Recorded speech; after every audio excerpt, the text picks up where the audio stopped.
I want to plant an idea in your minds that we're going to discuss later in the coming weeks and months. Is being gay enough, in the sense that there is a rising trend of more conservative Democrats? Michelangelo Signorile has a great article about this on Huffington Post, and he talks specifically about U.S. Congresswoman Kyrsten Sinema, who's a Democrat from Arizona, one of 9 Democrats in the U.S. House of Representatives who voted in favor of shutting down the government. She's also the first openly bisexual member of Congress. And the question is being gay a big thing in terms of what it represents as a member of Congress or Senate, that it outweighs the fact that she may be a huge problem in terms of voting for the government shutdown? Or is it the type of situation where all that should matter are her votes? And I have a very specific view about this, Lewis. I think that right now it actually is a big thing when we have openly gay, lesbian, bisexual elected members of Congress.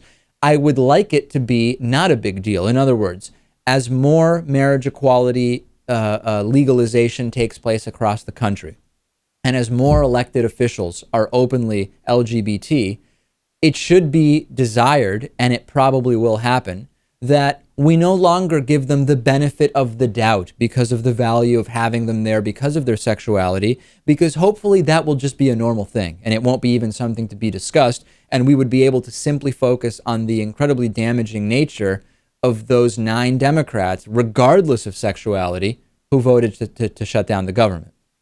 In reality, we should never be focusing on any of the personal aspects of our elected officials. I mean, it really should make no difference. The only thing that matters is how they vote. I mean, it is great to have these people in office.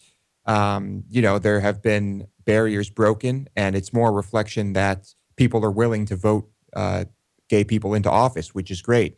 But I agree with you. I don't know. I think we've kind of broken that barrier already. And the barrier has been broken in the same way that we now have a black president, but the idea that racism doesn't exist because Obama's president, we know, is absurd. And I think the same kind of applies, obviously, when you can still get fired in so many states simply for being gay. So I want a situation where we don't have to care about sexuality. We just focus on the votes. And those are the decisions on which we base our electoral choices.